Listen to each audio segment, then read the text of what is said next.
퇴퇴, 아이고 짜. 이게 뭐야? 평생 집에서 식모살이 하셨으면서 간 하나 딱딱 못 맞춰요?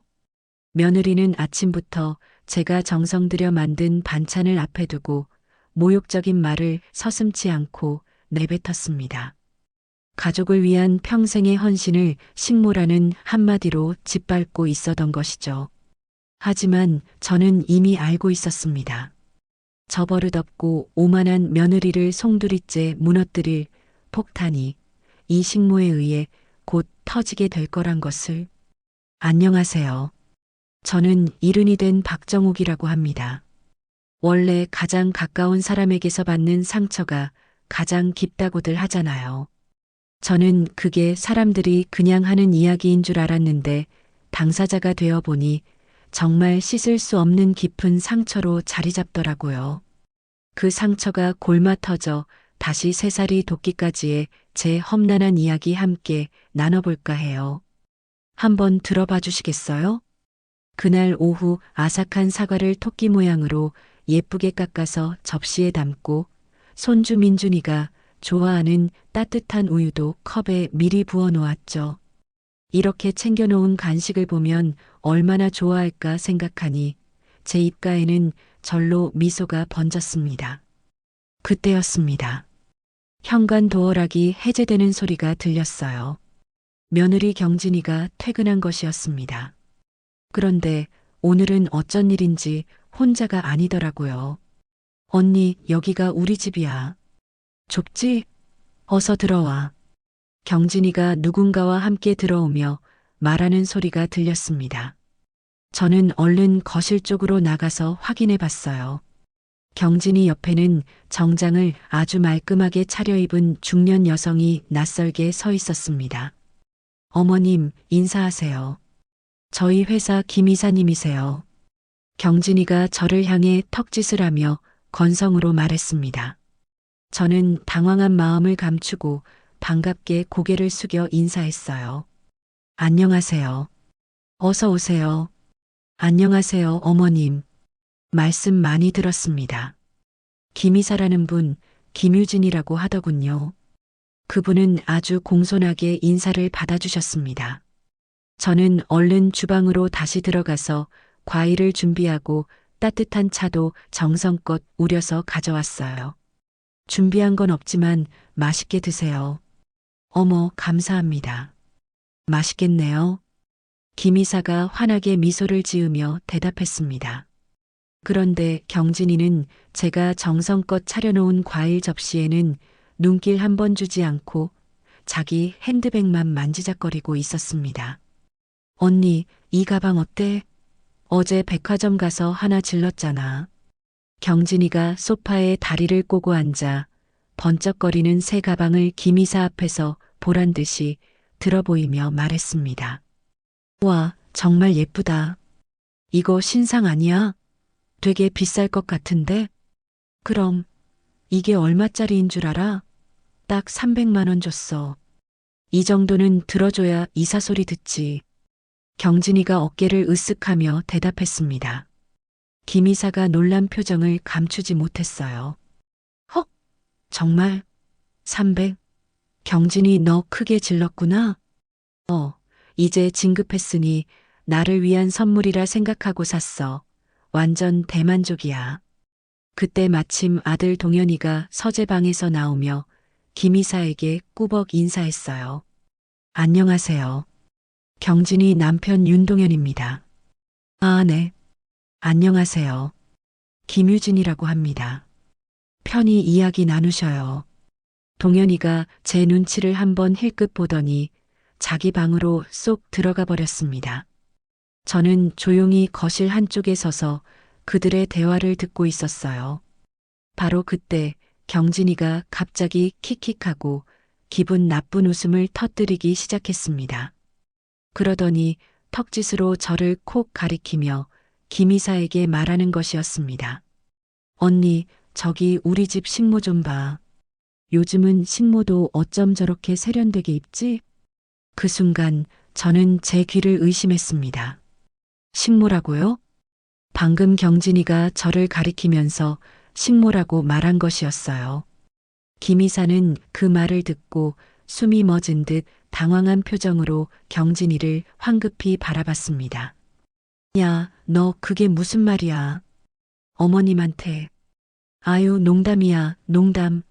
뭘 그렇게 놀라? 우리 어머님 옷 입는 것 좀 보라고.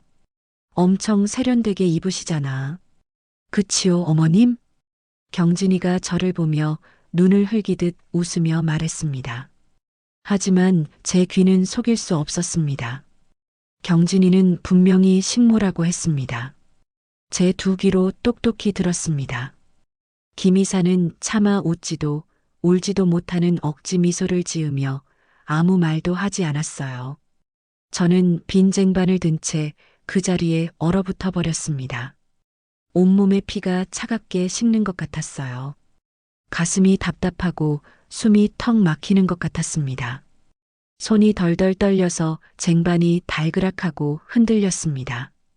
경진이와 김 이사의 어색한 웃음소리가 귓속에서 윙윙 맴돌았습니다. 그 모든 웃음소리가 마치 저를 비웃는 것처럼 들렸습니다. 저는 조용히 쟁반을 들고 주방으로 들어갔습니다. 그리고 다시는 거실로 나가지 않았습니다. 그날 밤 저는 잠을 이룰 수 없어 남편의 영정 사진 앞에 조용히 앉았습니다. 사진 속 남편은 이속도 모르고 따뜻하게 웃고만 있었어요. 여보, 나 오늘 식모 소리 들었어요. 당신 며느리한테요. 제 목소리가 파르르 떨렸습니다. 눈물이 핑 돌았지만 애써 참아 넘겼습니다. 평생 이 집을 위해서, 당신 아들을 위해서 내 모든 걸 바쳤는데 이제 내가 이 집 식모가 됐네요. 영정사진 속 남편은 아무 말도 하지 않았습니다.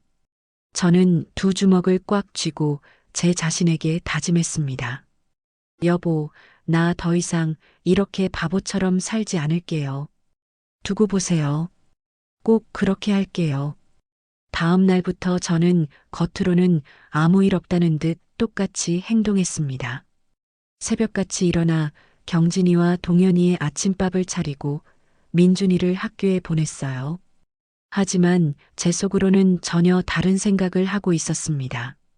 점심시간이 되자 저는 제 방으로 들어가서 장롱 깊숙한 곳에 숨겨둔 서랍을 열었습니다. 그 안에는 빛바랜 작은 수첩 한 권이 숨겨져 있었어요. 지난 5년간 제가 피눈물을 삼키며 혼자 모은 소중한 정보들이 빼곡히 적혀 있는 수첩이었습니다. 저는 수첩을 펼쳐서 한 장 한 장 천천히 읽어봤습니다. 시청 건축가에서 몰래 얻어낸 재개발 계획도면, 동네 부동산 중개인에게 들은 땅값 정보, 신문에서 오려낸 관련 기사들까지 모든 것이 완벽하게 정리되어 있었습니다. 이 집이 있는 지역은 단순한 주택 재개발이 아니었습니다. 이 일대가 통째로 수백억대 규모의 거대한 상업지구로 바뀔 예정이었습니다. 그리고 우리 집은 바로 그 노른자 위 한복판에 있었습니다. 등기부등본에도 박정옥 제 이름 석자로 똑똑히 되어 있습니다. 남편이 돌아가시기 전에 당신 고생만 시켰다며 제 명의로 바꿔놓으셨거든요. 저는 수첩을 닫고 차가운 미소를 지었습니다. 어리석은 경진이와 동현이는 이 집을 그저 몇 억짜리 낡아빠진 주택이라고만 생각하고 있었어요. 저는 핸드폰을 들고 단축번호 1번을 길게 눌렀습니다. 남편의 오랜 친구이자 저의 든든한 법률 조언자인 최강석 변호사님께 말이에요. 변호사님, 저 박정옥이에요. 아, 정옥 여사님. 오랜만입니다. 어떻게 지내세요? 변호사님, 이제 때가 온 것 같아요. 수화기 너머로 최 변호사님의 낮은 숨소리가 들렸습니다. 아, 네, 준비는 다 되셨습니까? 네. 5년 동안 이날만 기다리며 준비했으니까요. 저는 혹시라도 경진이가 들을까봐 문을 꼭 닫고 조용한 목소리로 말했습니다. 알겠습니다. 그럼 시간 나실 때 사무실로 나오시죠. 기다리고 있겠습니다. 네. 감사합니다, 변호사님. 전화를 끊고 나서 저는 다시 그 낡은 수첩을 들여다봤습니다. 5년 동안 남몰래 발품을 팔아가며 모은 정보가 빛을 발할 때가 온 것이었죠. 저는 수첩을 다시 서랍 깊숙이 아무도 찾지 못할 곳에 숨겨놓았습니다. 다음 날 며느리 한경진이는 제가 불쾌해 한다는 걸 분명히 눈치챈 것 같았습니다. 하지만 사과는커녕 오히려 저를 더욱 교묘하게 괴롭히기 시작했어요. 저는 일부러 평소보다 더 이른 시간에 일어나서 밑반찬을 만들었습니다. 아들 동현이와 손주 민준이가 좋아하는 장조림, 멸치볶음, 시금치나물까지 정성스럽게 준비했죠. 혹시나 싶어 경진이가 좋아하는 계란말이도 노릇노릇하게 구워 놓았습니다. 그런데 경진이가 식탁에 앉더니 젓가락으로 반찬을 깨작거리며 조금씩 집어먹어 보더라고요. 그러더니 갑자기 얼굴을 확 찌푸렸습니다. 어머님, 이게 지금 무슨 맛이에요? 아이고, 짜, 퇴. 경진이가 입에 있던 멸치를 뱉어내며 젓가락을 소리나게 내려놓았습니다. 뭐, 짜다고? 내가 맛을 봤는데 괜찮던데. 아니에요. 어머님 요즘 입맛이 이상해지신 거 아니에요? 이 장조림은 또 왜 이렇게 시커매요?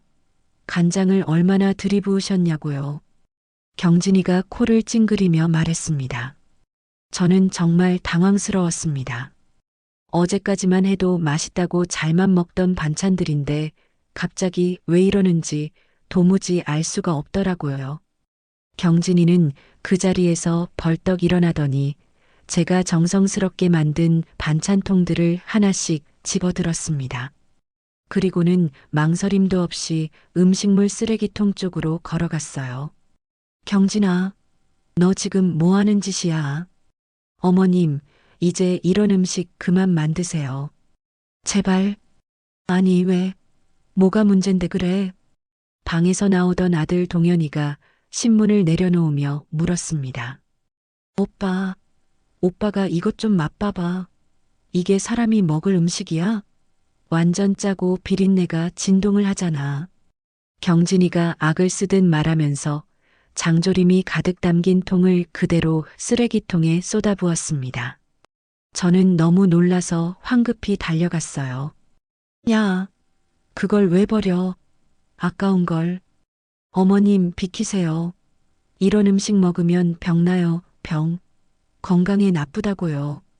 경진이가 저를 거칠게 밀치며 태연하게 말하고는 멸치볶음도 맞아버렸습니다. 그 다음엔 시금치나물, 그리고 제가 막 구워낸 노릇한 계란말이까지 전부 쓰레기통에 처박아 버렸습니다. 저는 정말 눈앞이 캄캄했습니다. 제가 새벽부터 일어나 정성스럽게 만든 반찬들이 한순간에 더러운 쓰레기와 한 몸이 되어버렸어요. 동현아, 엄마가 만든 음식이 그렇게 맛이 없었니? 제가 아들에게 떨리는 목소리로 물었습니다. 하지만 동현이는 제 눈을 피하며 아무 대답도 하지 않았습니다. 어머님, 이제 제가 다 알아서 주문할게요. 경진이가 휴대전화를 꺼내들며 말했습니다. 주문이라니? 뭘 주문해? 네, 요즘 아주 유명한 프리미엄 반찬 가게가 있어요. 거기서 시켜 먹으면 돼요. 뭐, 반찬을 주문해서 먹는다고? 그럼요. 요즘 누가 집에서 이렇게 냄새 피우면서 반찬을 해요? 다들 그렇게 해요. 그게 훨씬 깔끔하고 맛있어요. 경진이가 보란 듯이 휴대전화를 만지작거리며 말했습니다. 저는 정말 말문이 막혔습니다. 평생을 직접 담그고 끓이고 볶아서 만든 제 음식을 돈 주고 사 먹는 반찬만 못하다고 하니까요. 1시간쯤 지났을까요? 배달원이 와서 깔끔한 플라스틱 용기에 담긴 반찬들을 잔뜩 가져다 주었습니다. 경진이가 그 반찬들을 의기양양하게 식탁에 차리더라고요. 보세요, 어머님. 이렇게 깔끔하고 좋잖아요. 색깔부터가 다르네. 그리고 맛도 훨씬 좋아요. 경진이가 아주 만족스러운 표정으로 말했습니다. 앞으로 주방 일은 제가 다 관리할게요. 어머님은 이제 아무것도 하지 마시고 편히 쉬세요. 저는 아무 말도 할 수 없었습니다. 제 평생 제 영역이었던 주방에서 꼼짝없이 쫓겨나는 기분이었습니다. 그때 등교 준비를 마친 민준이가 냉장고 문을 활짝 열어봤습니다. 할머니, 오늘 아침은 어제 먹던 장조림 먹고 싶은데 어딨어요? 민준이가 저를 보며 해맑게 물었습니다. 응, 민준아. 그게 할머니가 이따가 새로 맛있게 만들어. 민준아, 이리 와. 이제 할머니 장조림 안 먹어도 돼. 제가 말을 끝내기도 전에 경진이가 아이 손을 거칠게 잡아 끌며 말했습니다. 싫어. 엄마, 난 할머니 장조림이 제일 좋은데요. 촌스럽게 그런 시커먼 걸 왜 찾아? 엄마가 시킨 이 반찬이 100배, 1000배는 더 맛있어. 경진이가 민준이를 방으로 질질 끌고 가며 큰 소리로 야단쳤습니다.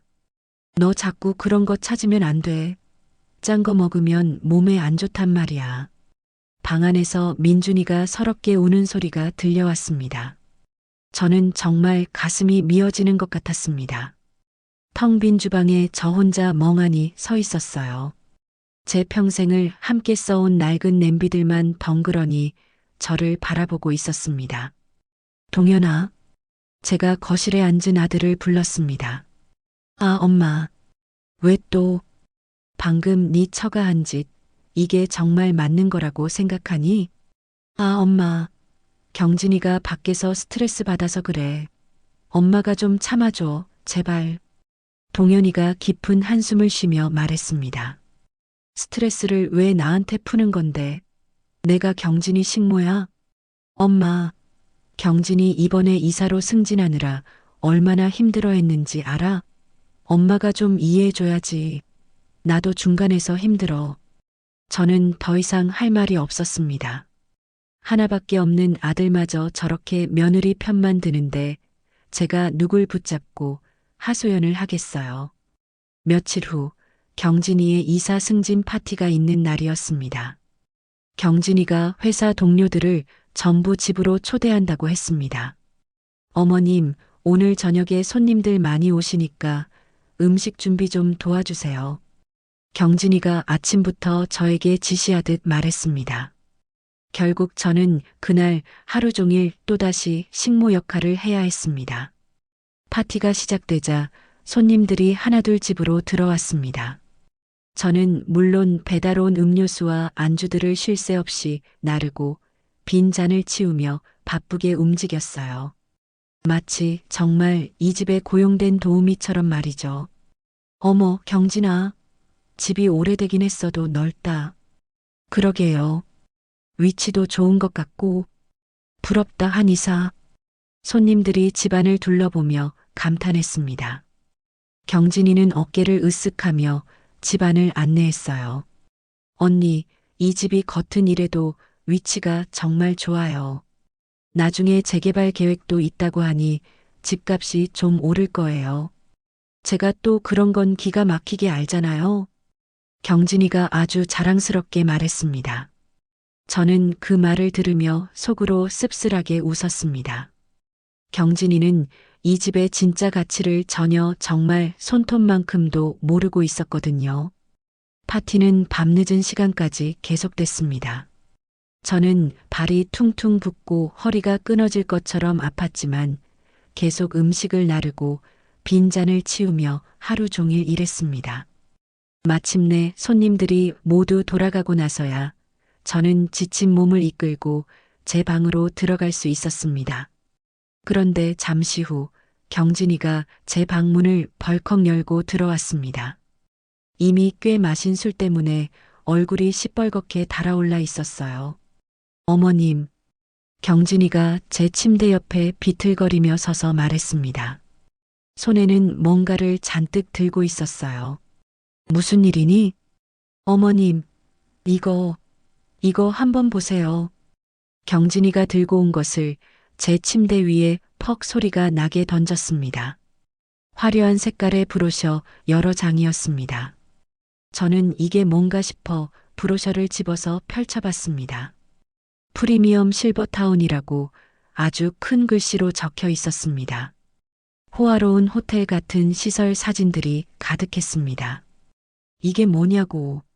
어머님도 이제 이런 데서 좀 편히 쉬셔야 하지 않을까요? 맨날 집구석에서 저희 뒤치다꺼리만 하지 마시고요. 경진이가 술 취한 목소리로 혀가 꼬부라져 말했습니다. 무슨 소리야? 똑바로 말해. 아, 답답하시네. 우리 이 집 팔고 강남에 새 아파트 사서 이사 가기로 했다고요. 경진이가 제 침대 끝에 털썩 앉으며 말했습니다. 뭐, 이 집을 판다고? 네. 이 낡아빠진 집 팔면 강남에 삐까번쩍한 아파트 살 수 있어요. 그리고 어머님은 여기 이렇게 좋은 곳에서 편하게 지내시면 된다고요. 호텔이 따로 필요 없다네요. 경진이가 브로셔를 손가락으로 툭툭 치며 말했습니다.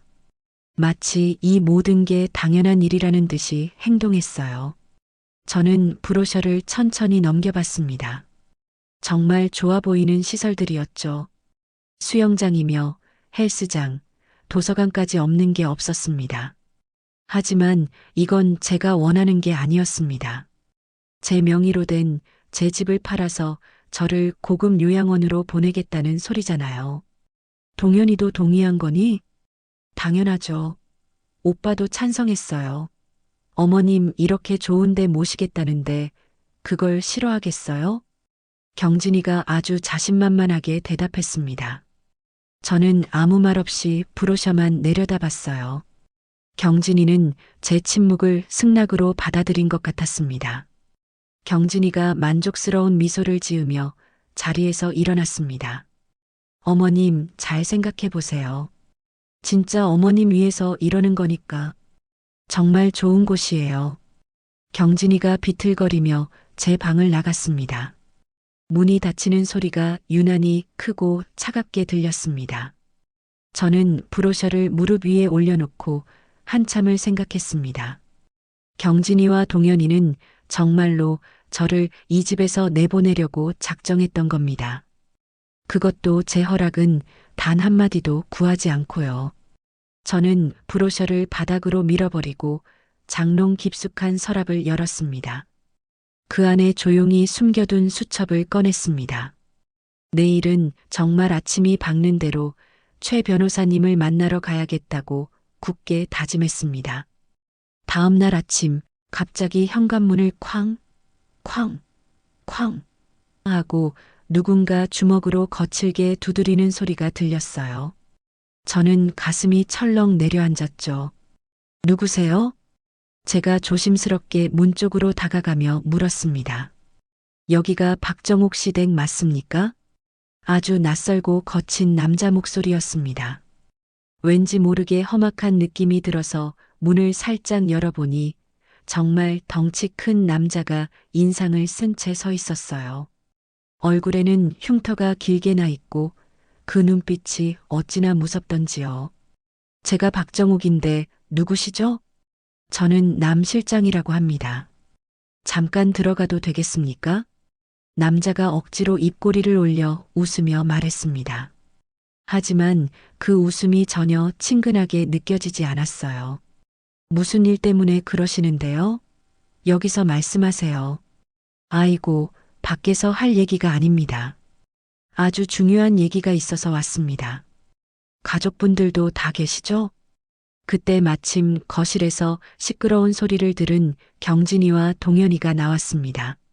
어머님, 누구세요? 웬 소란이에요? 경진이가 불안한 표정으로 제 뒤에 서서 물었습니다. 아, 두 분이 자제분들이신가 보네. 처음 뵙겠습니다. 남 실장이 경진이와 동현이를 위아래로 훑어보며 인사했습니다. 아침부터 무슨 일이시죠? 경진이가 경계하며 물었습니다. 반갑습니다. 잘 됐네요. 가족들 다 계실 때 말씀드려야죠. 사실 아주 중요한 문제로 왔습니다. 남 실장이 낡은 가방을 열더니 누렇게 변색된 종이 한 장을 꺼냈습니다. 그게 뭡니까? 동현이가 긴장하며 다가가 물었습니다. 이거요? 고인이 되신 박정옥 씨 남편, 그러니까 윤동현 씨 아버님께서 생전에 직접 쓰신 차용증입니다. 남 실장이 그 종이를 우리 눈앞에서 탁 펼쳐 보이며 말했습니다. 저는 깜짝 놀라서 그 종이를 보았어요. 정말로 남편의 도장이 선명하게 찍혀 있었습니다. 이게 무슨 소리예요? 우리 양반이 빚이라니. 아버님께서 생전에 사업 자금으로 저희 회장님께 큰 돈을 빌리셨습니다. 여기 똑똑히 적혀 있죠? 5억 원입니다. 5억이요? 경진이가 비명을 지르듯 소리쳤습니다. 네, 5억. 그런데 아직까지 이자 한 푼은커녕 원금도 갚지 않으셨어요. 남 실장이 그 차용증을 제 눈앞에서 흔들며 말했습니다. 거짓말. 그럴 리가 없어요. 우리 남편이 그런 빚을 졌을 리가 없다고요. 제가 단호하게 소리쳤습니다. 아주머니, 여기 시뻘겋게 찍힌 도장 안 보이십니까? 분명히 아버님 자필 서명의 도장까지 찍혀 있어요. 남 실장이 차용증을 제 얼굴 앞에 들이밀었습니다. 그건 가짜야. 당신들이 위조한 거야. 가짜라고요? 좋죠. 그럼 법대로 감정 한번 해보시죠. 과연 누가 손해일까? 남 실장이 저를 비웃으며 말했습니다. 엄마, 정말 아버지가 그런 돈을 빌리셨어? 동현이가 사색이 되어 떨리는 목소리로 제게 물었습니다. 절대 그럴 리 없어.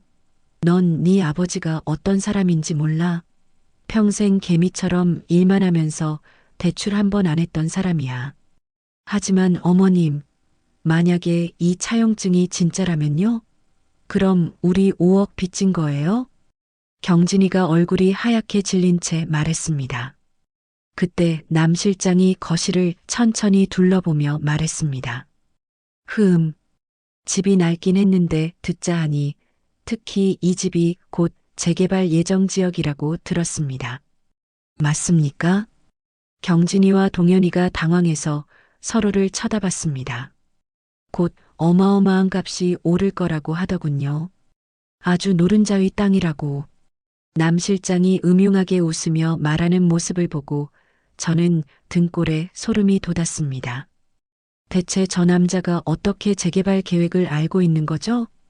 그래서 말인데 빚을 갚지 않으시면 이 집 매각 저희가 막겠습니다. 네. 집 매각을 막는다고요? 네. 당장 법원에 가압류 신청부터 할 겁니다. 그리고 5억 원 상환 소송도 바로 걸 거고요. 그럼 이 집 팔고 싶어도 못 팔죠. 싹 묶여버리니까. 남 실장이 소파에 앉아 다리를 꼬며 협박하듯 말했습니다. 그럼 우리는 어떡해요? 경진이가 울상이 되어 바들바들 떨기 시작했어요. 간단합니다. 빚만 갚으시면 돼요. 5억. 저희가 5억을 지금 당장 어디서 구해요? 동현이가 절망적인 표정으로 소리쳤습니다. 아니, 왜 못 구합니까? 이 집 팔면 되지 않습니까? 남 실장이 뻔뻔하게 대답했습니다. 잘 생각해 보시고 연락하세요. 시간은 딱 일주일 드리겠습니다. 남 실장이 명함 한 장을 테이블에 탁 소리나게 던지고는 유유히 나갔습니다. 현관문이 닫히자마자 경진이가 저에게 달려들듯이 소리쳤습니다. 어머님, 이게 다 뭐예요? 5억이라니. 이게 지금 무슨 날벼락이냐고요. 경진이가 울먹이며 말하더니 갑자기 저를 노려봤습니다. 이게 다 어머님 때문이에요. 뭐, 이게 내 탓이라고? 네. 어머님이 괜한 고집 안 부리고 그냥 순순히 실버타운 가시고 우리가 진작 이 집 팔고 이사 갔으면 이런 일이 없었을 거 아니에요. 경진이가 손톱을 물어뜯으며 히스테리를 부렸습니다. 여보, 일단 진정해. 진정하게 생겼어요? 5억 빚더미에 앉게 생겼는데 우리 회사에 소문나면 어떡해? 내 사회적 평판은, 내 체면은 뭐가 되냐고요. 경진이가 머리를 감싸쥐며 절규했습니다. 다음 날 밤 동현이가 조용히 제 방으로 들어왔습니다. 그리고는 제 앞에 털썩 무릎을 꿇었어요. 엄마, 제발 내 부탁 좀 들어줘. 동현아, 이게 무슨 짓이야? 당장 일어나. 엄마, 우리 그냥 저 사람들한테 돈 주고 끝내자. 응? 동현이가 제 바짓가랑이를 붙잡고 눈물을 뚝뚝 흘리며 애원했습니다. 돈을 줘? 저 사기꾼들한테? 저 가짜 차용증에 5억을 주자고? 엄마, 진짜든 가짜든 그게 뭐가 중요해. 저 사람들 하는 짓 못 봤어? 그냥 조용히 해결하자. 제발. 동현아, 정신 차려. 내가 분명히 얘기했잖니. 네 아빠는 저런 빚을 졌을 리가 없어. 엄마, 만약 정말이라면? 만약 진짜 빚이면 우리 집 가압류당하고 소송 걸리고 우린 다 망하는 거야. 길바닥에 나앉는 거라고. 동현이가 목을 놓아 울었습니다. 그때 경진이도 험악한 표정으로 방 안으로 들어왔습니다. 어머님, 오빠 말이 맞아요. 지금 체면 차릴 때가 아니라고요. 경진이가 제 옆에 서서 저를 노려보며 말했습니다. 어머님, 제발 고집 좀 그만 부리세요. 경진아, 너 말 조심 못해? 조심? 조심하긴 뭘 조심해요. 지금 5억이 날아가게 생겼는데 이 모든 게 다 어머님이 잘못한 거잖아요. 저는 정말 말문이 막혔습니다. 하나뿐인 제 아들과 며느리가 저를 죄인 취급하며 원망하고 있었어요. 엄마, 우리가 그 남실장이라는 사람 다시 만나서 협상해 볼게. 동현이가 조심스럽게 말했습니다. 협상이라니? 5억은 너무 많으니까. 집값의 한 30% 정도만 주는 걸로. 뭐, 너희 설마 그 남실장이라는 놈을 만났어? 네, 만났어요. 어머님 몰래 만났다고요. 어머님하고는 도저히 말이 안 통하니까. 경진이가 당당하게 대답했습니다. 저는 아찔한 배신감에 온몸이 떨렸습니다. 제 등 뒤에서 아들과 며느리가 이미 그 사기꾼들과 거래를 하고 있었던 겁니다. 며칠 후 정말 더 무서운 일이 벌어졌습니다. 집 주변에 딱 봐도 험상궂은 이상한 남자들이 어슬렁거리기 시작했어요. 어머님, 밖을 좀 보세요. 저기 저 사람들. 며칠째 우리 집 앞에서 담배 피우고 안 가고 돌아다녀요. 저 너무 무서워요. 경진이가 공포에 질린 표정으로 창밖을 가리켰습니다. 아무래도 그 남실장이라는 작자가 보낸 사람들인 것 같네. 우리 겁주려고. 동현이가 커튼을 살짝 열어보며 말했습니다. 저도 창문으로 조심스럽게 내다봤어요. 정말로 검은 옷을 입은 험상궂은 남자들이 저희 집 앞을 떠나지 않고 지키고 있었습니다. 어머님, 이 집 처분 권한 저한테 넘겨주세요. 당장요. 경진이가 서류 한 장을 제게 내밀며 말했습니다. 이게 뭔데? 위임장이에요. 어머님이 이 집 파는 모든 권한을 저한테 넘긴다는 위임장. 여기에 도장만 찍으시면 돼요. 내가 미쳤다고 이걸 찍어? 내가 왜? 어머님은 평생 이 집에서 식모 노릇밖에 한 게 없으니 아는 게 없으시잖아요. 경진이가 드디어 막말을 쏟아냈습니다. 돈 문제, 법 문제, 이런 복잡한 일은 이사까지 단 제가 다 알아서 해결할게요. 절대 안 돼. 이 집은 내 집이야. 어머니가 만약에 계속 이렇게 버티시면 저는 어머니를 그냥 치매 환자로 만들어버릴 거예요. 뭐라고? 어머님 정신감정받게 해서 법적으로 금치산자 신청할 거라고요. 그럼 이 집 제가 합법적으로 처분할 수 있으니까. 경진이가 눈을 번뜩이며 저를 협박했습니다. 저는 더 이상 참을 수가 없었습니다. 제 핸드폰을 꺼내서 곧바로 최 변호사님께 전화를 걸었습니다. 변호사님, 저 박정옥이에요. 아, 정옥 여사님. 무슨 일이십니까? 목소리가 왜 그러세요? 변호사님, 지금 당장 만나야 할 일이 생겼어요. 아주 급한 일이에요. 무슨 일인지 말씀해 보세요. 저는 그 남 실장의 험악한 외모와 그자가 들고 온 차용증에 대해 자세히 설명했습니다.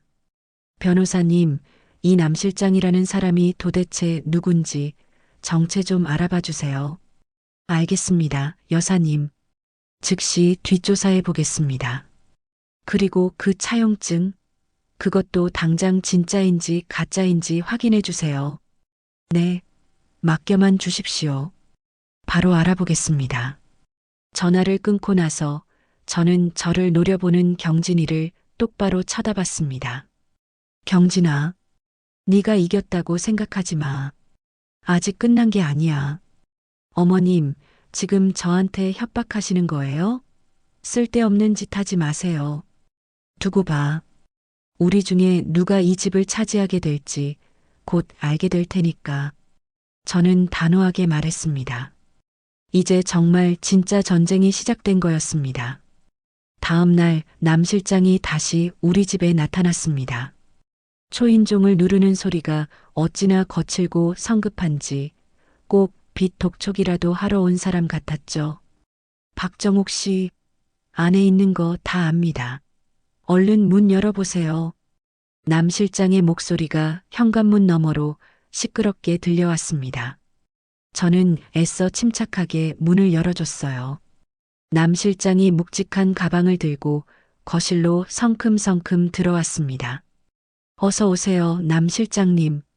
제가 정중하게 인사를 건네자 남 실장은 오히려 의외라는 듯 저를 빤히 쳐다봤습니다.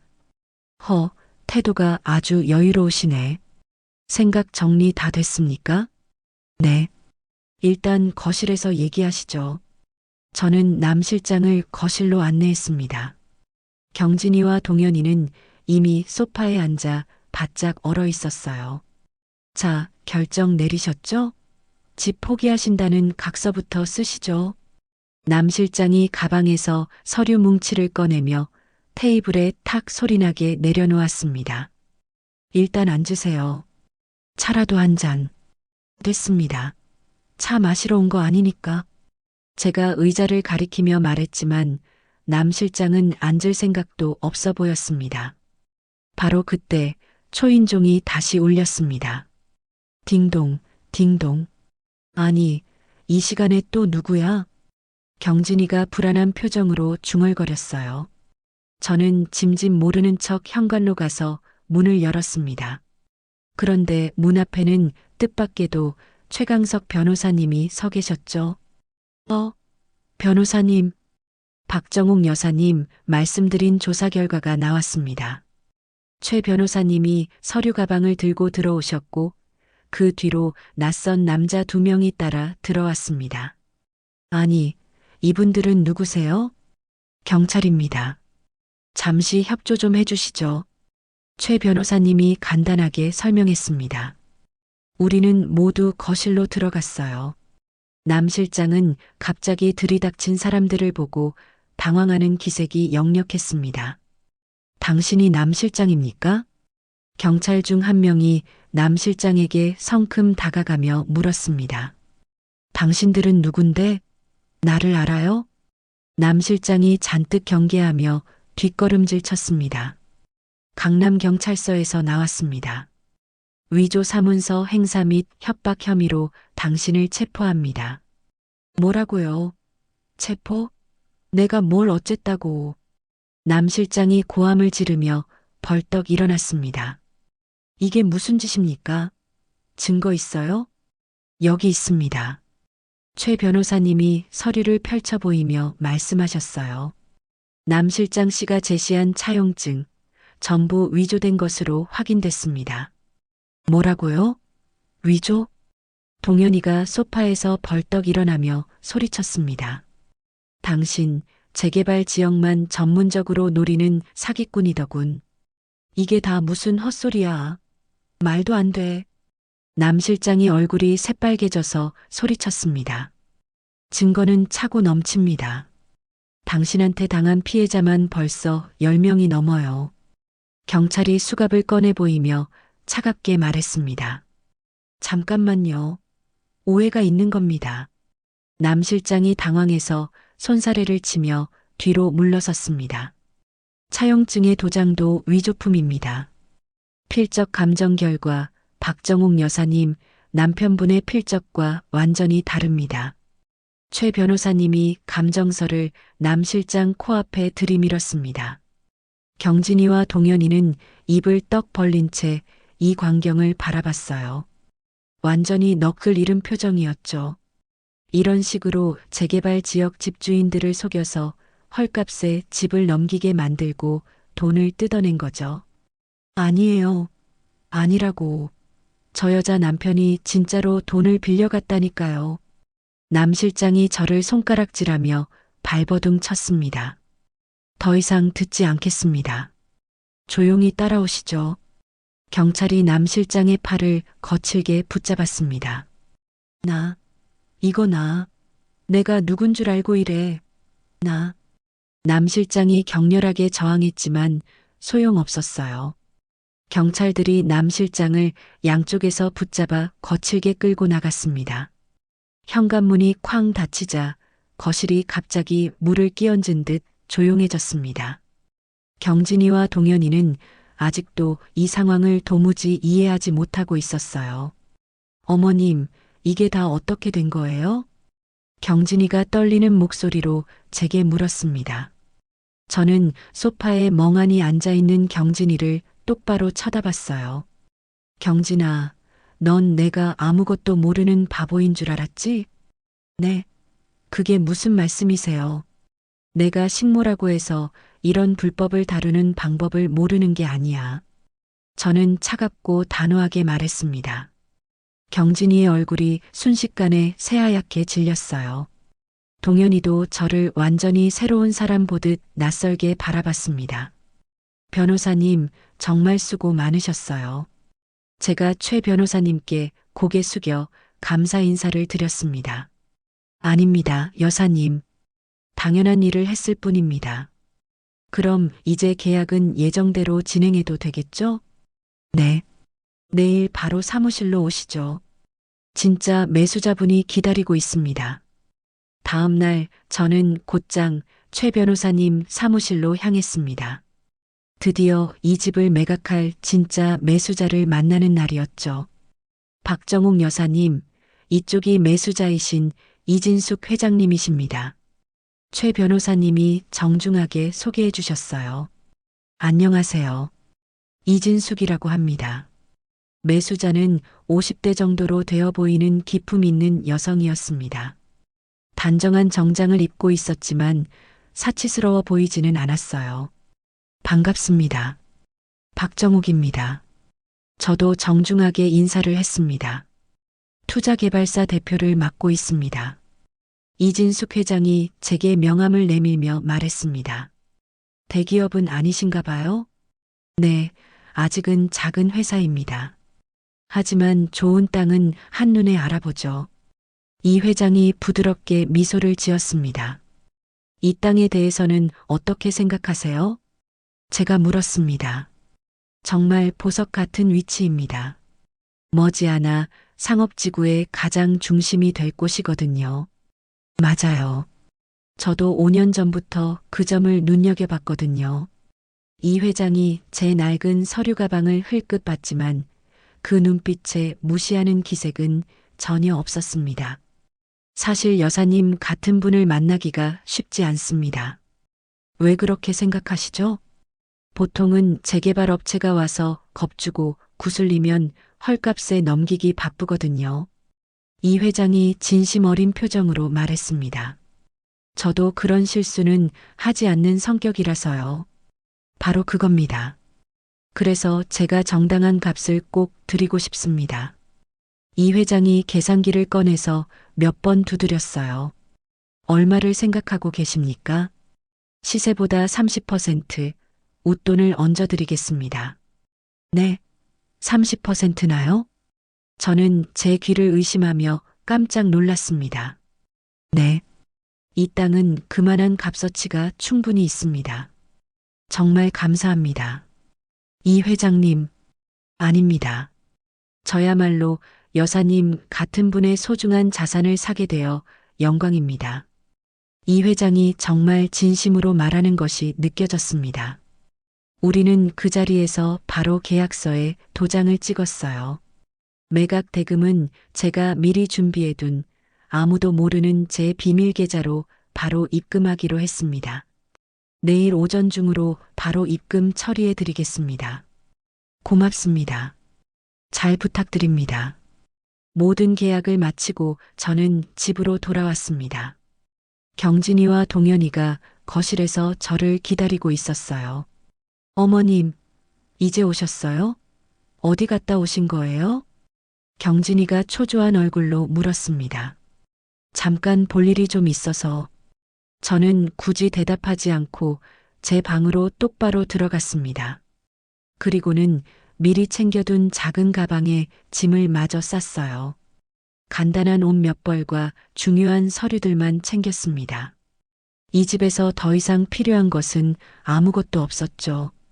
저는 가방을 들고 다시 거실로 나갔습니다. 경진이와 동현이는 소파에 앉아서 멍하니 텔레비전만 보고 있었어요. 경진아, 동현아. 제가 두 사람을 불렀습니다. 네, 너희들, 이것 좀 봐라. 저는 준비한 서류 봉투를 테이블 위에 툭 던져 놓았습니다. 이게 뭐예요, 어머님? 경진이가 조심스럽게 봉투를 열어봤어요. 안의 내용을 확인한 경진이의 눈이 믿을 수 없다는 듯이 휘둥그레졌습니다. 이게 뭐예요? 이게 부동산 매매 계약서야. 매매 계약서요? 동현이가 옆에서 서류를 빼앗아 들여다봤습니다. 엄마, 설마 집을 파셨어요? 진짜로? 그래, 팔았다. 언제요? 저희랑 상의도 없이. 오늘. 경진이가 서류를 마구 뒤져보더니 등기부등본까지 확인했어요. 그리고는 얼굴이 백지장처럼 창백해졌습니다. 어머님, 이거 진짜예요? 장난하시는 거죠? 내가 지금 장난하는 것처럼 보이니? 그럼 우리는 이제 어떡해요? 동현이가 당황해서 소리를 질렀습니다. 너희는 일주일 안에 이 집에서 나가면 돼. 저는 아주 담담하게 말했습니다. 네, 일주일이요? 일주일 안에 어디로 가라고요? 거기 법적 고지서도 같이 들어있어. 똑똑히 확인해봐. 경진이가 고지서를 펼쳐보더니 다리에 힘이 풀린 듯 그 자리에 주저앉았습니다. 어머님, 제발이요. 제발. 저는 경진이를 싸늘하게 내려다봤습니다. 경진아, 나는 이제 너희 집 식모 노릇 그만둔다. 뭐라고요? 식모라니요. 평생 이 집을 위해서 내 모든 걸 바쳤는데 이제 정말 그만할 거야. 저는 가방을 단단히 고쳐들고 현관으로 향했습니다. 엄마, 어디가? 어디 가냐고. 동현이가 다급하게 따라오며 물었습니다. 나야 이제 내 갈 곳이 있지. 어머님, 이러시면 안 돼요. 저희더러 어쩌라고요. 경진이가 울부짖으며 소리쳤습니다. 하지만 저는 단 한 번도 뒤돌아보지 않았어요. 현관문을 열고 밖으로 나갔습니다. 제 평생을 바쳤던 그 집을 뒤로하고 저는 당당하게 걸어 나왔습니다. 이제야 비로소 진짜 제 인생이 시작되는 거였습니다. 집을 나온 저는 요양원이 아닌 전혀 다른 곳으로 향했습니다. 그곳은 바로 시내 최고급 호텔의 스위트룸이었어요. 어서 오십시오, 고객님. 호텔 직원이 제 낡은 가방을 받아들며 정중하게 인사했습니다.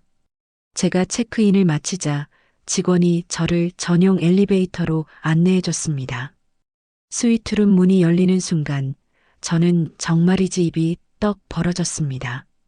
눈앞에 펼쳐진 거실은 저희 집 전체보다 넓었고 침실은 궁전처럼 화려했으며 욕실은 대리석으로 빛나고 있었죠.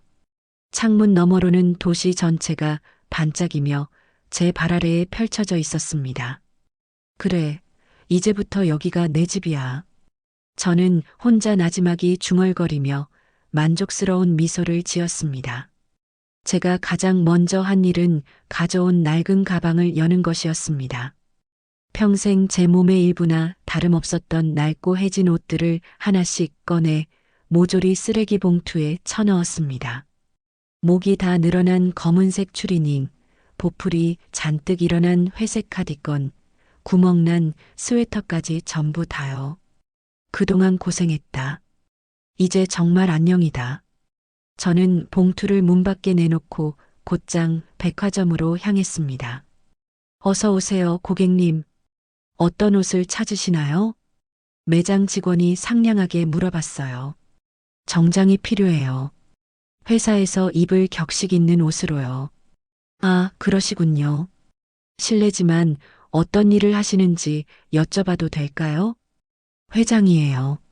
제 말에 직원의 눈이 동그래졌습니다. 네. 아, 죄송합니다. 이쪽 VIP 매장으로 안내해 드리겠습니다. 직원이 허둥지둥 저를 안쪽의 고급 매장으로 안내했습니다. 그곳에는 보기만 해도 기품이 흐르는 고급스러운 옷들이 가득 걸려 있었습니다. 회장님, 이 정장은 어떠십니까? 이번 시즌 신상품입니다. 직원이 단정하면서도 우아한 디자인의 검은색 정장을 보여줬어요. 좋네요. 이걸로 하죠. 그리고 어울리는 코트도 하나 보여주세요. 네.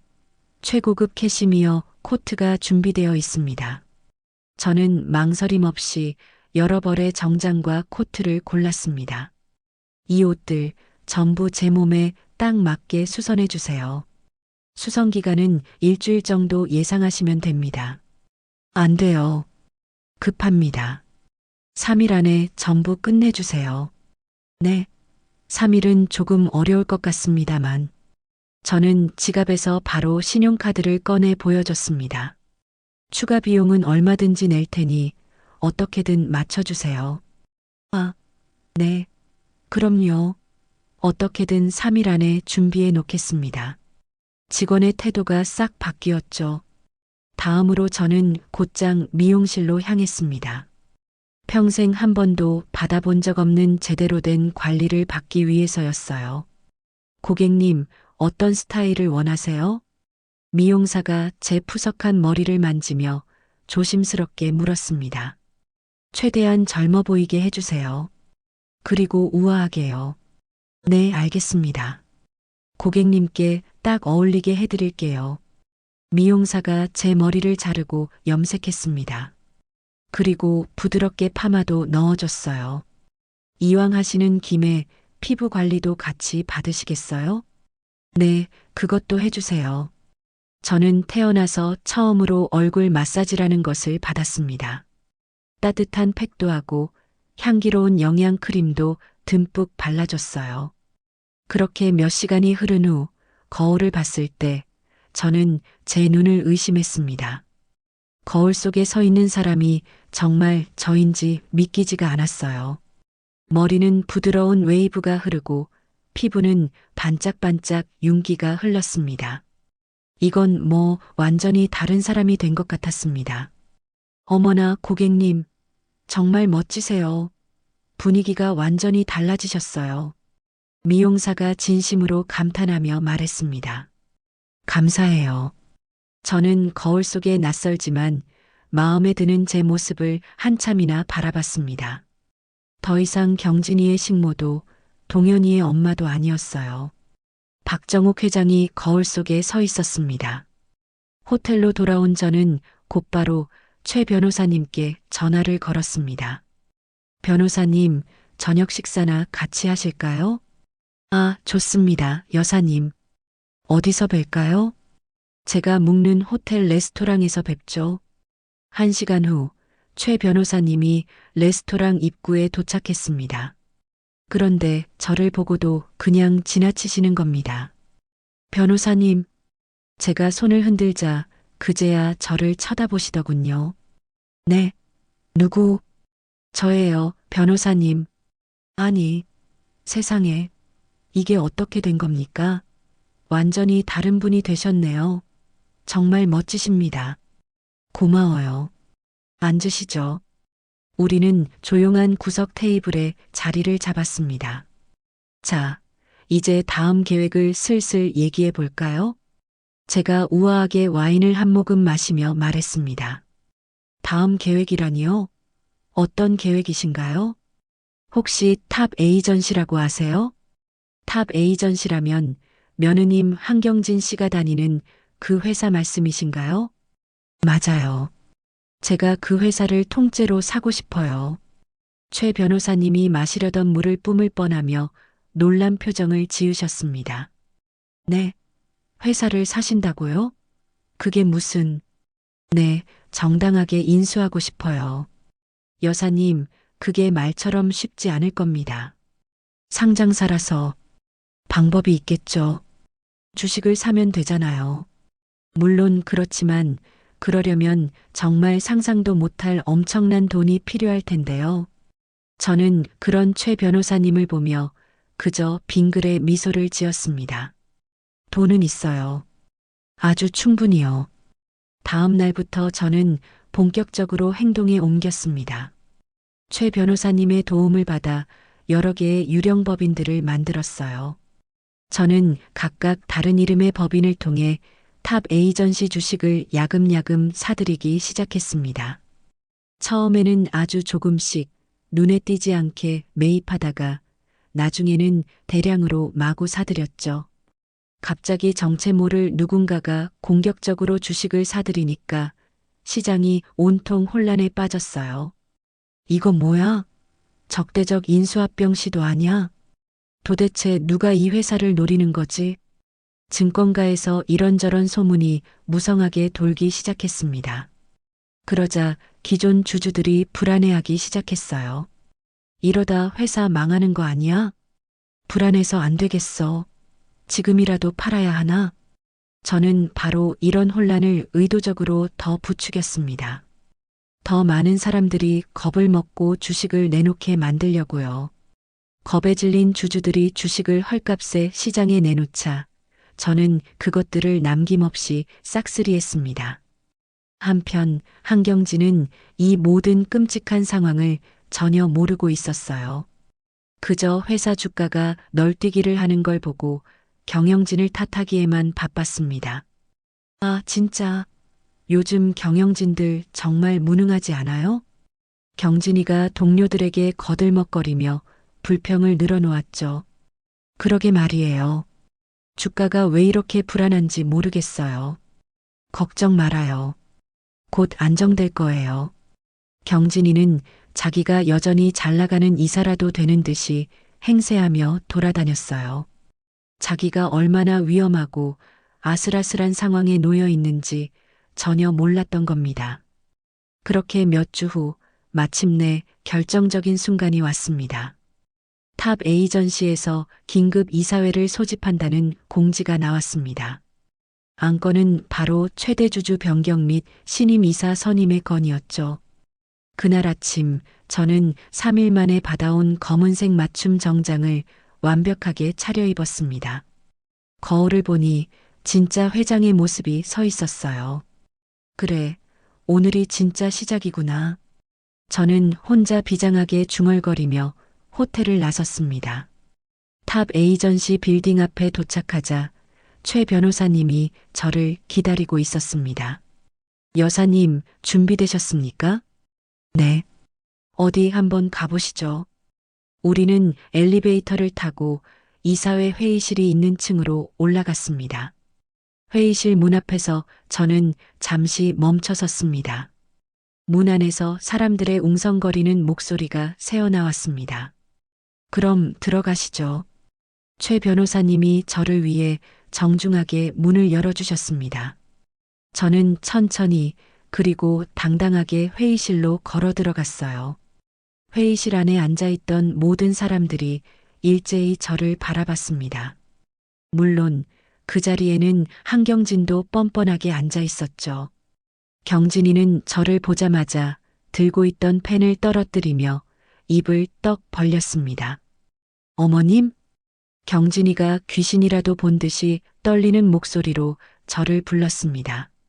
저는 경진이에게는 눈길도 주지 않고 회의실 가장 상석으로 걸어갔어요. 안녕하세요. 여러분의 새로운 최대 주주 박정욱입니다. 제 말에 회의실이 그야말로 얼음물이라도 끼얹은 듯 조용해졌습니다. 모든 사람들이 충격에 빠져 저만 멍하니 쳐다보고 있었죠. 회의가 진행되는 내내 경진이는 제정신이 아닌 듯 계속 저만 쳐다봤어요. 도저히 이 상황을 믿을 수 없다는 표정이었습니다. 회의가 끝나고 사람들이 하나둘 굳은 표정으로 회의실을 나갔습니다. 김 이사만 유독 한쪽 구석에서 불안한 눈빛으로 제 눈치를 살피고 있었죠. 김 이사님, 제가 김 이사를 불렀습니다. 네, 회장님. 김 이사가 화들짝 놀라며 조심스럽게 대답했습니다. 잠시 제 방으로 오시죠. 저는 김 이사를 회장실로 데리고 갔습니다. 앉으세요. 아, 감사합니다. 김 이사가 잔뜩 긴장한 표정으로 의자 끝에 겨우 걸터 앉았습니다. 김 이사님, 혹시 기억하세요? 예전에 우리 집에 경진이 따라서 온 적 있잖아요. 아, 네. 물론 기억합니다. 그때 경진이가 나한테 어떻게 했는지도 똑똑히 기억나요? 김 이사의 얼굴이 순식간에 어두워졌습니다. 저를 아주 대놓고 무시했죠. 그리고 김 이사님도 아주 불편해했고요. 아, 그때는 정말 죄송했습니다. 아니요, 사과하실 일 아닙니다. 오히려 김 이사님 같이 능력 있는 분이 제대로 인정받지 못하는 게 안타까웠어요. 김 이사가 고개를 번쩍 들어 저를 바라봤습니다. 앞으로 저를 도와 감사실장을 맡아보시는 건 어떻겠어요? 네. 감사실장이라니요? 네. 김 이사님이라면 충분히 잘해내실 것 같아요. 적임자라고 생각합니다. 저를 믿어주신다니 정말 감사합니다, 회장님. 그리고 감사실장으로서 맡길 첫 번째 일이 있습니다. 저는 서류 한 장을 김 이사에게 내밀었습니다.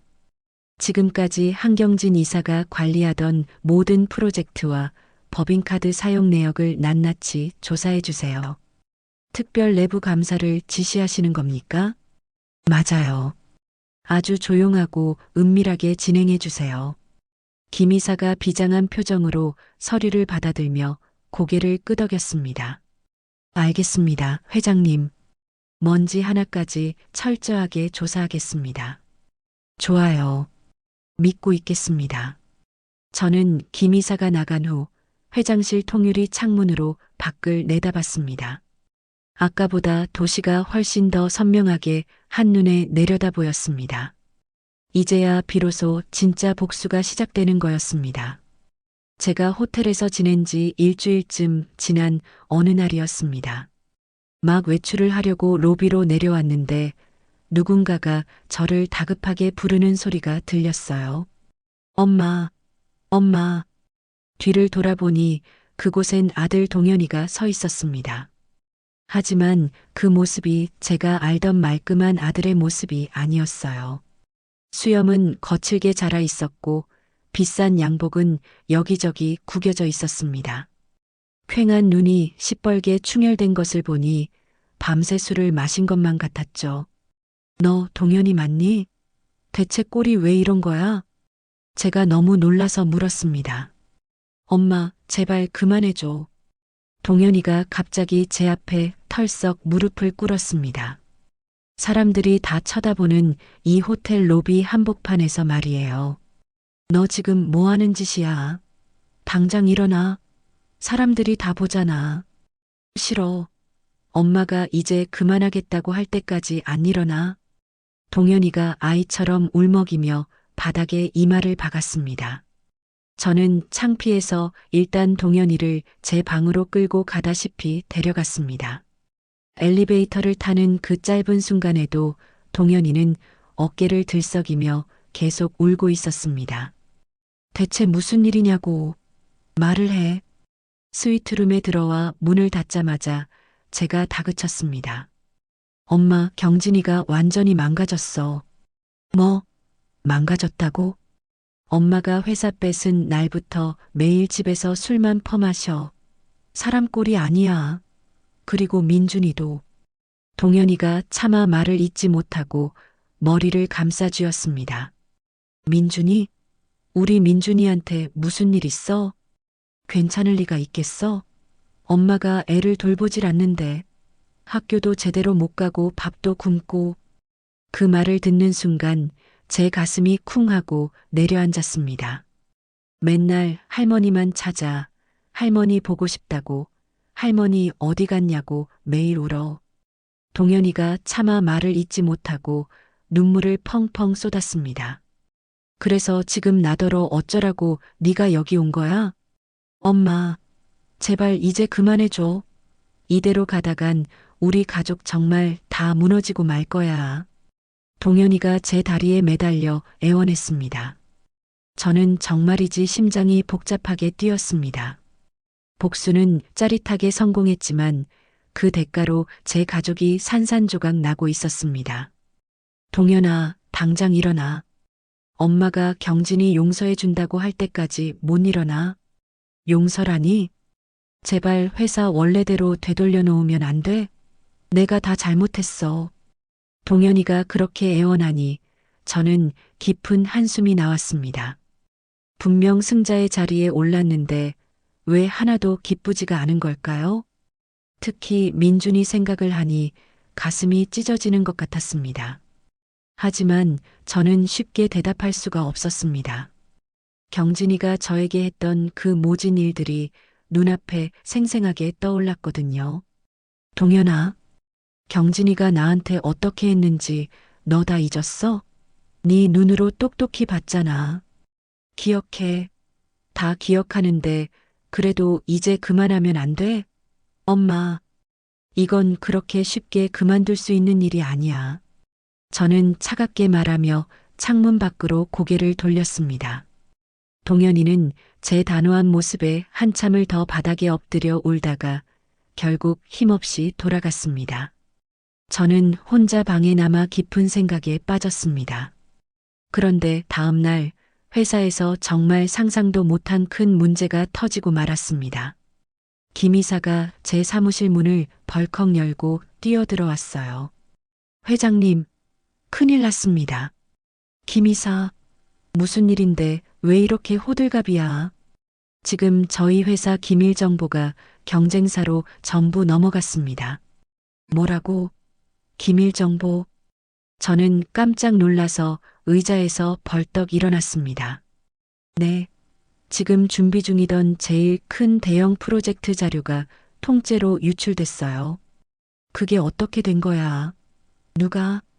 아무래도 한경진 이사가 한 짓 같습니다. 김 이사가 땀을 뻘뻘 흘리며 서류를 내밀었습니다. 저는 떨리는 손으로 서류를 쭉 훑어봤습니다. 거기엔 정말로 경진이가 회사의 핵심 기밀을 빼돌린 증거들이 고스란히 담겨 있었습니다. 이것 때문에 예상되는 손실액이 얼마나 돼? 최소 수십억 원 규모입니다.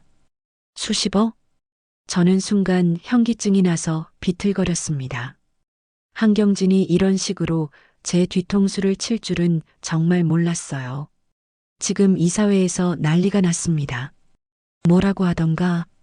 그게 경영도 모르는 사람이 회장 자리에 앉아서 회사를 망하게 생겼다고. 김 이사가 제 눈치를 보며 조심스럽게 말했습니다. 저는 그대로 의자에 주저앉았습니다. 복수를 하려다가 오히려 제가 된통당한 거였습니다. 한경진, 그 아이 지금 어디 있어? 오늘은 출근 안 했습니다. 연락은 돼? 전화를 받지 않습니다. 그날부터 회사 분위기는 그야말로 살얼음판이었습니다. 이사들은 복도에서 저를 마주쳐도 대놓고 의심의 눈길로 바라봤죠. 너무 성급하게 인수한 게 분명해. 이러다 다 망하겠어. 이런 비수 같은 소리들이 제 귀에까지 들려왔습니다. 저는 밤낮으로 대책을 세우려고 애썼지만 이미 경쟁사로 넘어간 정보는 되돌릴 수가 없었습니다. 며칠 후 아니나 다를까 경쟁사에서 저희가 준비하던 프로젝트와 똑같은 제안서를 들고 나왔습니다. 아주 완전히 당한 거였어요. 회장님, 이제 어떻게 하시겠습니까? 김 이사가 걱정스럽게 물었습니다. 당장 한경진 그 아이를 상대로 손해배상 소송 준비해. 증거는 충분하니까. 저는 그렇게 소리쳤지만 속으로는 정말 막막했습니다. 이런 비열한 주먹으로 책상을 내리치는데 그때 갑자기 왼쪽 가슴이 찢어질 듯이 조여왔습니다. 숨이 턱 막히고 눈앞이 핑 돌았어요. 으윽! 저는 책상을 붙잡으려 했지만 팔에 힘이 빠졌습니다. 그대로 차가운 바닥으로 쓰러지고 말았습니다. 회장님, 회장님, 정신 차리세요. 김 이사가 저를 향해 소리쳤습니다. 제가 병원에서 다시 눈을 떴을 때는 며칠이 꼬박 지난 후였습니다. 눈을 뜨자마자 익숙한 최 변호사님이 제 침대 옆에 앉아 계신 것이 보였어요. 여사님, 정신이 드시나요? 여기가 어디예요? 병원입니다. 심근경색으로 쓰러지셨어요. 아주 위험했습니다. 심근경색이요? 저는 깜짝 놀랐습니다. 그저 피곤해서 쓰러진 줄로만 알았는데 그렇게 심각한 병이었다니요. 회사는 어떻게 됐어요? 걱정 마십시오. 지금은 김 이사가 임시로 잘 관리하고 있습니다. 저는 힘없이 병실 천장만 멀뚱히 바라봤습니다. 모든 것이 엉망진창으로 꼬여가고 있다는 생각이 들었어요. 복수를 위해서 야심차게 회사를 샀지만 경진이의 비열한 반격으로 막대한 손실을 봤습니다. 그리고 저는 그 스트레스를 이기지 못하고 쓰러져서 이렇게 병원에 누워 있고요. 이게 정말 내가 원했던 결과일까? 저는 제 자신에게 물어봤습니다.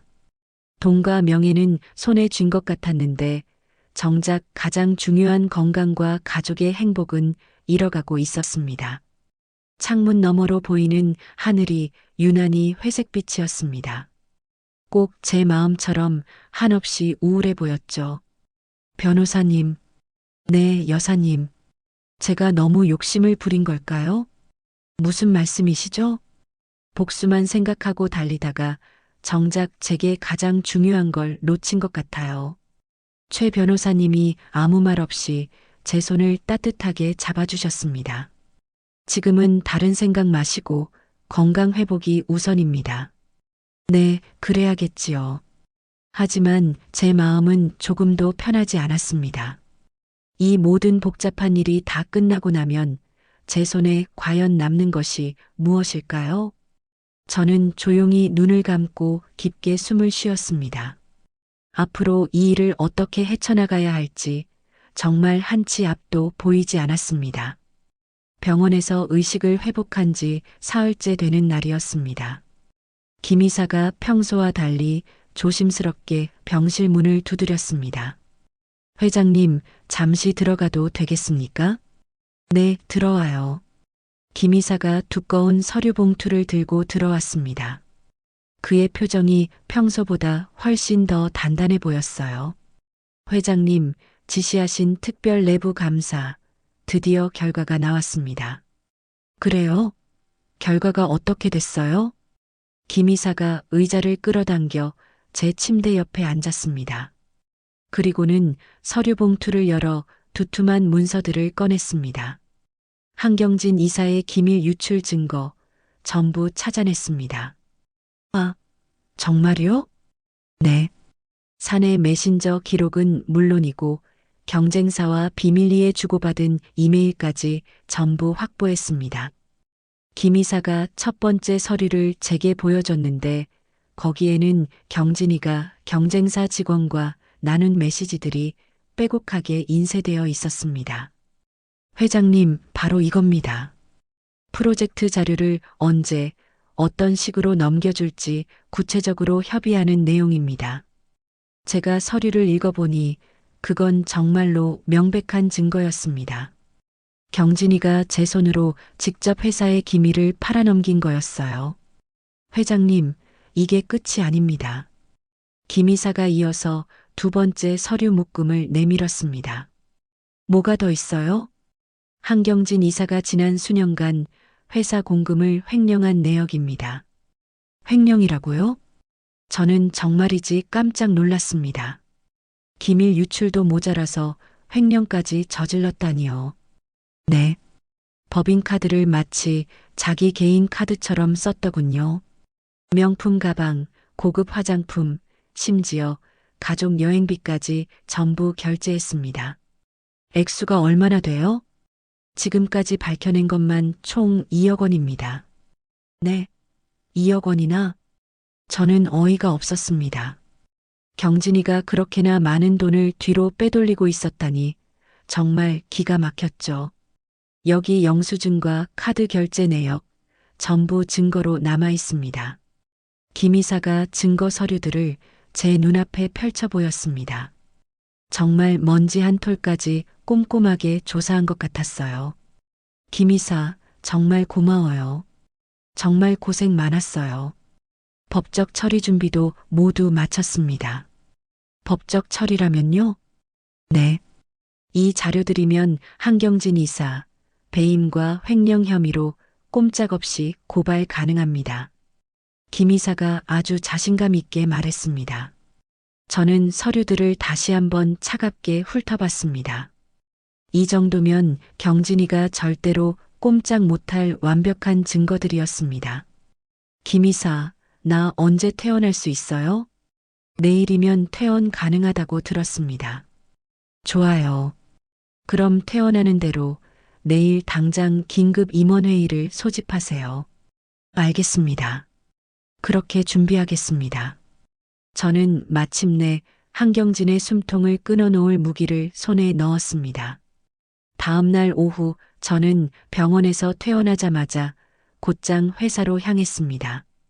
긴급 임원회의실에는 모든 이사들이 무거운 표정으로 모여 있었죠. 그리고 그 끝자리에 경진이가 유령처럼 창백한 얼굴로 앉아 있었습니다. 제가 회의실 앞에 버티고 서서 말했습니다. 여러분, 우리 회사 내부에 회사를 좀먹는 배신자가 있었습니다. 임원들이 웅성거리기 시작했습니다. 경진이의 얼굴이 더욱 하얗게 질려가는 게 보였어요. 감사팀, 준비한 자료를 보고해 주세요. 김 이사가 일어나 프로젝터를 켰습니다. 거대한 화면에 경진이의 메신저 기록이 적나라하게 떴습니다. 이것은 한경진 이사가 경쟁사에 우리 회사의 핵심 기밀을 유출한 증거입니다. 임원들이 충격에 빠져 경진이를 바라봤습니다. 경진이는 고개를 푹 숙인 채 아무 말도 하지 못했어요. 그리고 이것은 한경진 이사의 공금 횡령 내역입니다. 화면에는 법인카드 결제 내역들이 끝도 없이 나열되었습니다. 수백만 원짜리 명품 가방, 고급 화장품, 해외여행 경비까지 모든 게 다 있었죠. 지금까지 확인된 총 횡령액은 2억 원입니다. 회의실이 술렁거렸습니다. 한경진 이사, 이제 할 말이 있으면 어디 한번 해보시죠. 제가 경진이를 똑바로 노려보며 말했습니다. 경진이가 천천히 고개를 들더니 저를 쳐다봤습니다. 눈에는 이미 눈물이 가득 고여 있었죠. 죄송합니다. 네, 지금 죄송하다고 했나요? 전부 다 제 잘못입니다. 경진이가 결국 울음을 터뜨리며 떨리는 목소리로 말했습니다. 한경진, 너한테는 지금 딱 두 가지 선택이 있어. 제가 차분하지만 싸늘하게 말했습니다. 첫째, 이 자리에서 당장 배임과 횡령 혐의로 검찰에 넘어가는 거야. 경진이의 몸이 파르르 떨렸습니다. 그렇게 되면 너 이 업계에서 완전히 매장당하는 건 물론이고 감옥에서 썩게 되겠지. 아니면 둘째, 저는 잠시 말을 멈췄습니다. 네가 횡령한 돈 2억 원 전부 토해내. 그리고 이 회사에서 조용히 물러나. 네. 경진이가 입술을 피가 나도록 깨물었습니다. 넌 감옥 가는 것보다 내 체면 깎이고 사회적 평판 망가지는 걸 제일 무서워하잖아. 경진이가 놀란 듯 고개를 끄덕였습니다. 이 자료들 지금 당장 경제신문사, 업계 언론사에 전부 넘길 준비가 되어 있어. 내 얼굴이 내일 아침 신문 일면에 대문짝만하게 실리게 될 거라고. 그것만은 안 돼요.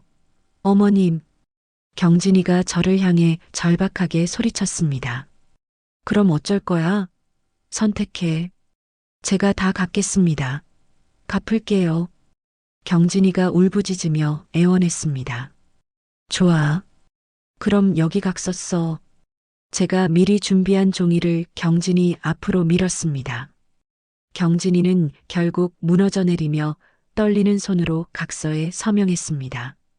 그 비참한 모습을 보니 제 길고 길었던 복수가 드디어 완성된 것 같았습니다. 하지만 이상하게도 마음이 기쁘기는커녕 텅 빈 것처럼 허무했습니다. 그렇게 모든 것이 정리되고 몇 달이 흘렀습니다. 경진이는 결국 모든 것을 내려놓고 전문 상담센터에서 치료를 받기 시작했고, 동현이도 대기업을 그만두고 작은 인테리어 회사에서 처음부터 다시 일을 배우기 시작했습니다. 저 역시 바로 탑 에이전시 경영을 유능한 전문 경영팀에게 모두 맡기고 시끄러웠던 회장직에서 물러났습니다. 그리고 저는 화려한 호텔이 아닌 작은 빌라로 이사했습니다. 어느 주말 오후였습니다. 초인종이 울렸어요. 문을 열어보니 예전보다 조금은 수척해졌지만 한결 편안해 보이는 동현이가 민준이 손을 꼭 잡고 서 있었습니다. 엄마, 동현아, 아이고, 우리 민준이도 왔구나.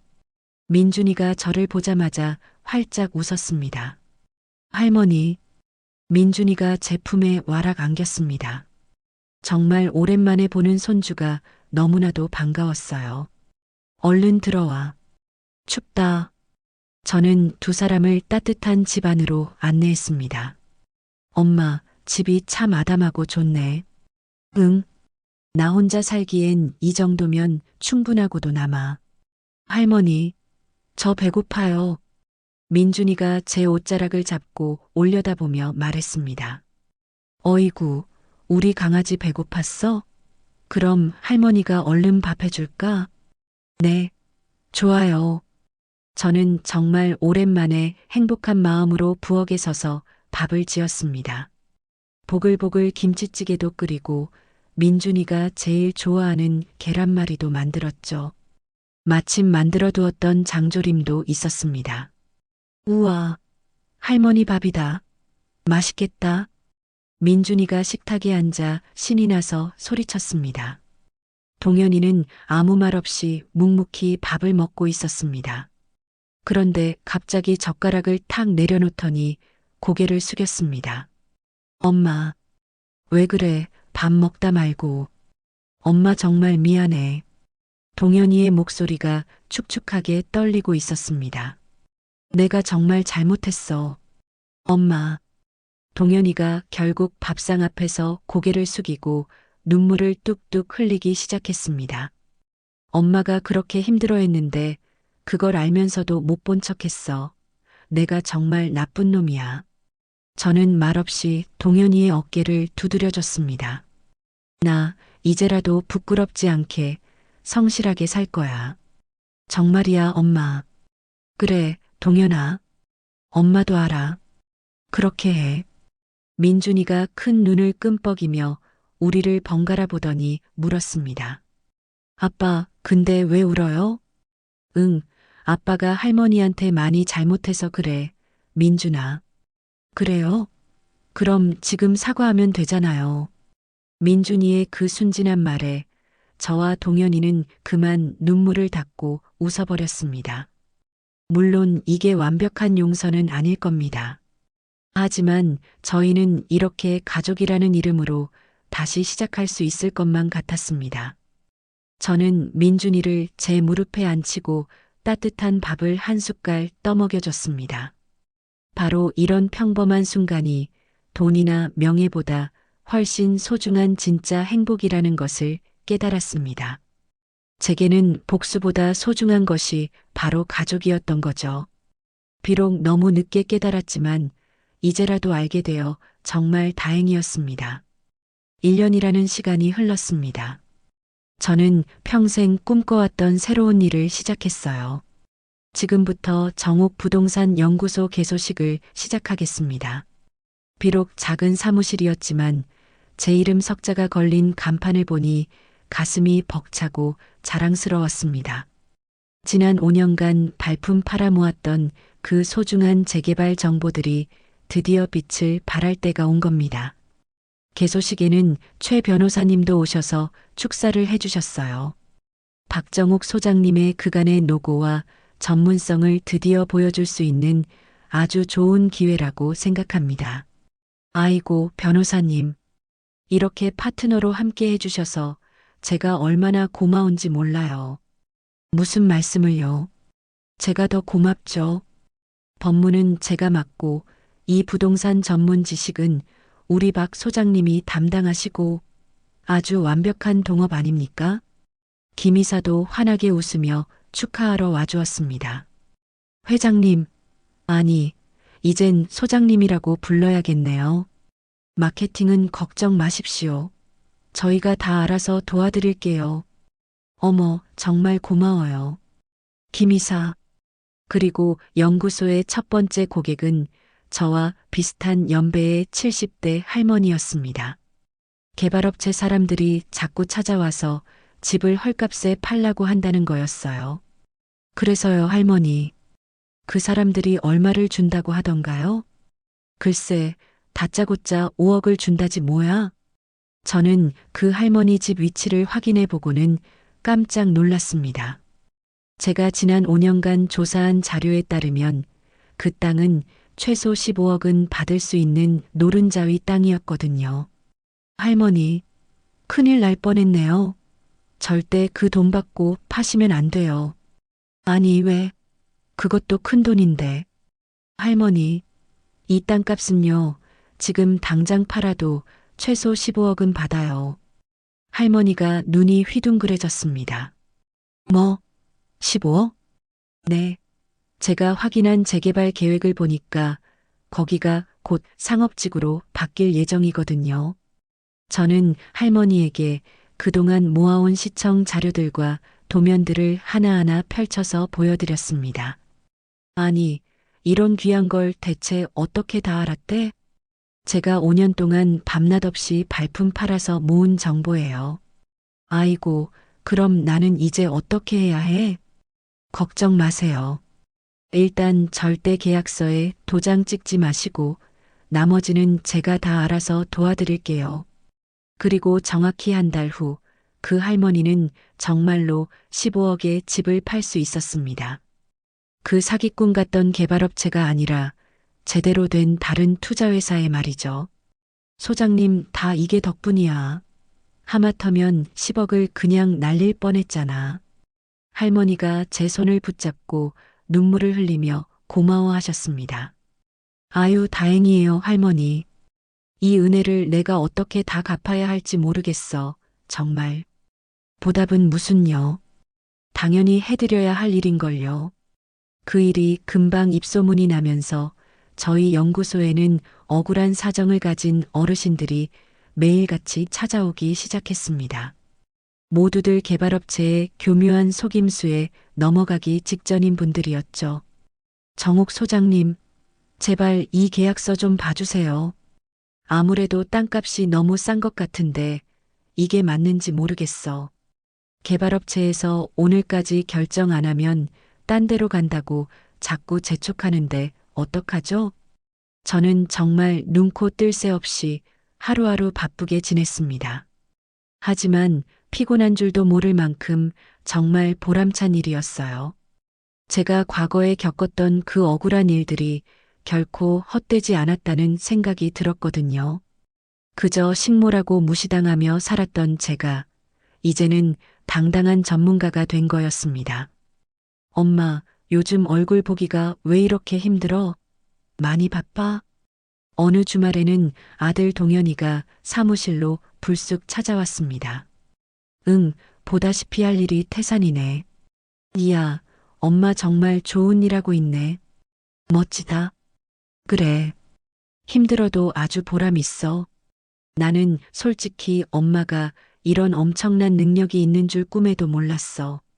동현이가 신기한 듯 사무실을 빼곡히 채운 자료들을 둘러보며 말했습니다. 이거 다 5년 동안 준비한 거야. 아, 그럼 그때 엄마가 매일같이 아침 일찍 나가던 이유가 이거였어? 응. 시청도 가고, 구청도 가고, 온 동네 부동산 중개소는 다 돌아다녔지. 와, 정말 대단하다, 우리 엄마. 늦었지만 아들에게 받는 칭찬이 진심으로 기뻤습니다. 드디어 저의 노력을 인정받는 기분이었죠. 어느 평범한 주말 오후였습니다. 저는 사무실 일을 일찍 마치고 동네 공원으로 향했어요. 우리 손주 민준이와 약속이 있었거든요.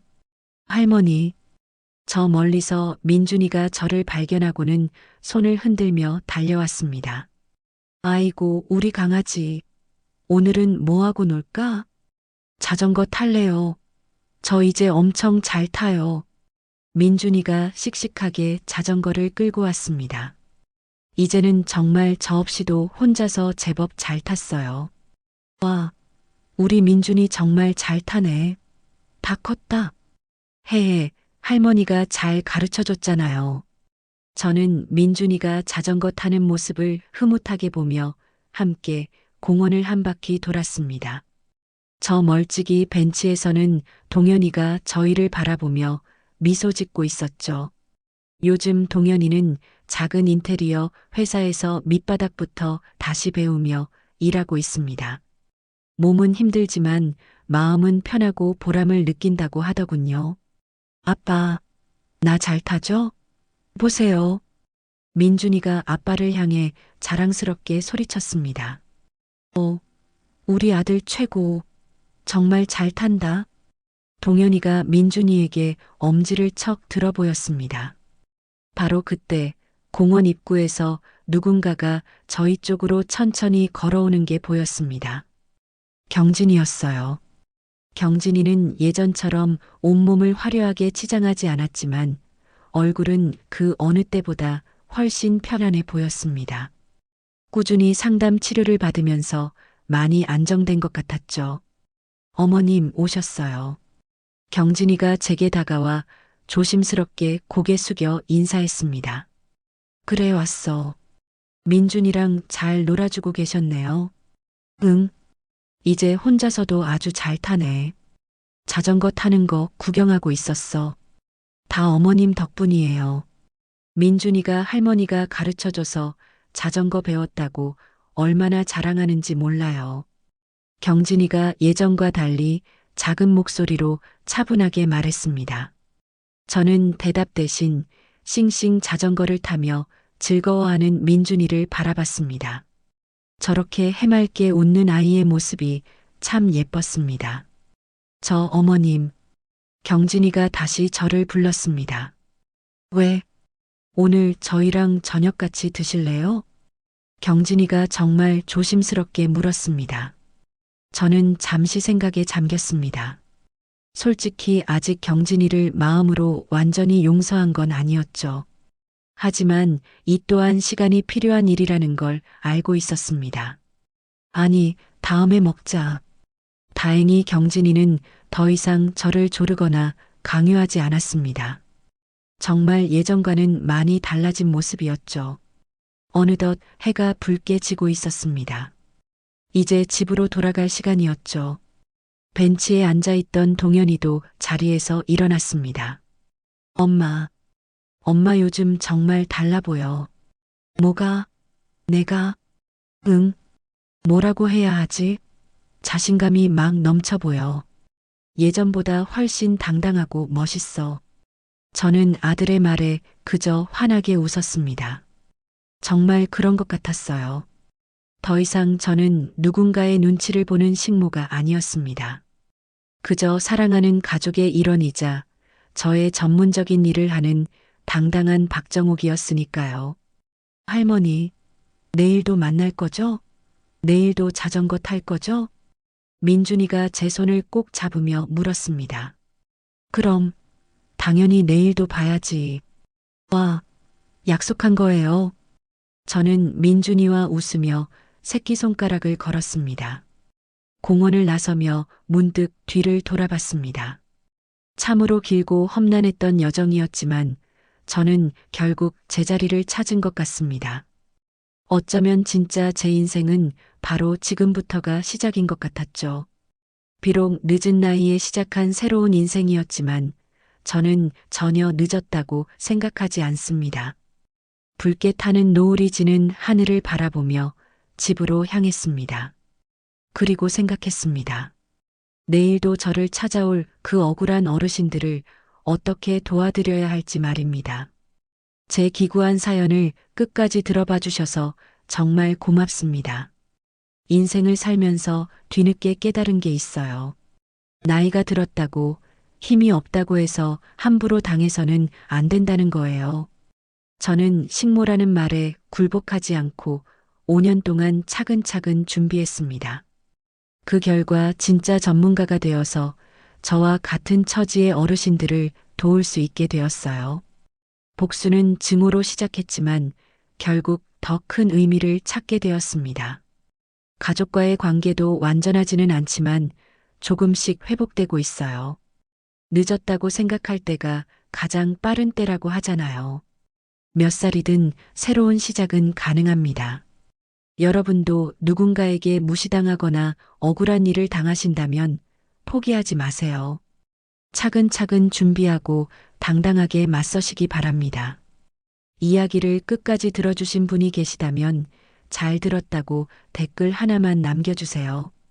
감사합니다.